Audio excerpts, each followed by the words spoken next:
La réouverture du consulat général et de l'antenne de coopération. Ainsi, nous lançons le redémarrage des activités au bénéfice des citoyens congolais, belges, mais aussi de nos amis européens.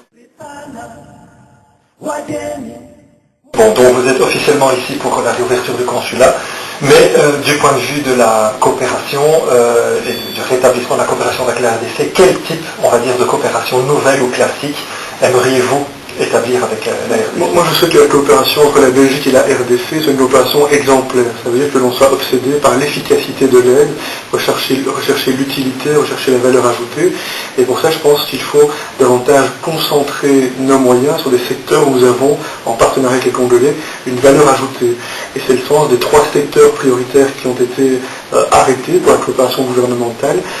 L'éducation, la formation professionnelle, c'est un premier paquet, le développement rural en ce compris la question des pistes rurales, la question des bacs, la question de la pisciculture également, la poursuite de quelques actions ciblées dans le domaine de la santé.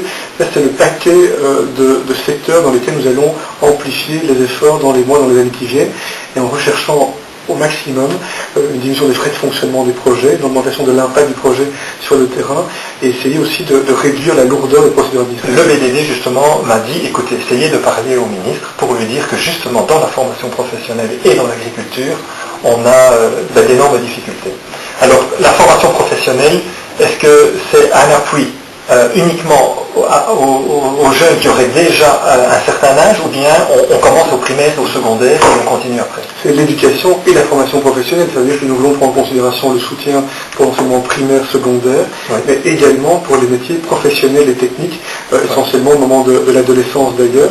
Et donc on veut amplifier les efforts dans cette perspective-là, particulièrement dans cette province où il y a un besoin de main-d'œuvre qualifiée qui est satisfaite de façon insuffisante aujourd'hui. Et c'est bien parce que nous identifions que dans ces secteurs il y a des difficultés importantes que nous pensons que l'on doit faire davantage d'efforts pour mobiliser davantage de moyens dans ces secteurs au travers de la concentration bilatérale. L'accompagnement des paysans, selon toujours le directeur du BDT, est vraiment capital. Donc très souvent le paysan se retrouve face à des projets, mais l'accompagnement après s'arrête. Il y aura quelque chose... Je pense que c'est effectivement important d'avoir une vision de la coopération au développement qui s'inscrit dans la durée, dans la prévisibilité également, et donc la volonté, quand on met en place un nouveau programme de coopération pour les 4 prochaines années, c'est de mettre en place des projets qui ont vocation à pouvoir être ensuite supportés, appropriés, repris par les populations locales avec la plus grande autonomie, la plus grande indépendance.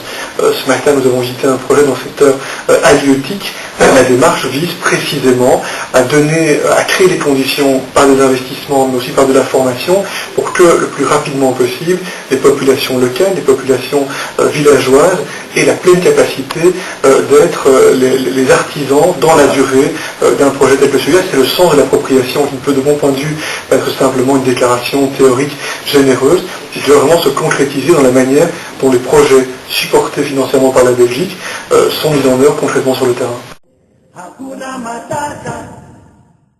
Un poulet local coûte plus cher qu'un poulet importé.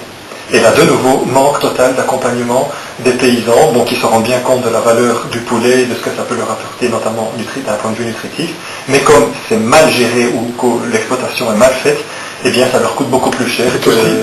C'est aussi, à mon avis, lié en bonne partie au mauvais état des infrastructures sur le plan local. C'est aussi lié à l'enclavement de certaines zones rurales. Et par conséquent, il est effectivement difficile, lorsque des produits issus de la culture ou de l'élevage sont susceptibles d'être conduits vers des marchés. Dès lors que les chemins et les routes sont dans les états que l'on connaît, ça pose des difficultés qui expliquent aussi certainement en partie le coût de production et le coût de distribution sur le marché local. Et donc cette dimension des pistes rurales, cette dimension des bacs que nous voulons soutenir, vise à désenclaver les zones rurales pour permettre précisément que les marchandises puissent circuler et pour conscient de ce paradoxe qui est objectivement écœurant dans l'époque dans laquelle on se situe, qui est cette capacité de production, cette capacité de générer de la richesse, y compris en termes d'alimentation, et malgré cela, des situations dans certaines régions où il y a de la famine, c'est inacceptable, c'est pour laquelle les pistes rurales, les BAC, le développement rural, l'accompagnement dans un souci d'appropriation sont des priorités de la coopération belge. Et pour laquelle je souhaite vraiment que cette coopération entre la Belgique et le Congo puisse être de plus en plus exemplaire sur le terrain de l'efficacité et que d'autres pays puissent s'inspirer des bonnes pratiques belges. Nous avons des centres d'intérêt, des préoccupations qui, sur certains aspects, sont similaires, et très certainement, nous avons conviction que l'Afrique, particulièrement le cœur de l'Afrique, cette Afrique centrale, est une terre particulièrement importante pour l'avenir de l'humanité, pour l'avenir des relations aussi avec l'Union européenne, et nous sommes, avec beaucoup d'autres, heureusement, convaincus que nous avons tout à gagner, nous, Européens, nous, Belges, de la capacité qu'aura ce continent africain à envisager l'avenir de manière plus positive et plus optimiste.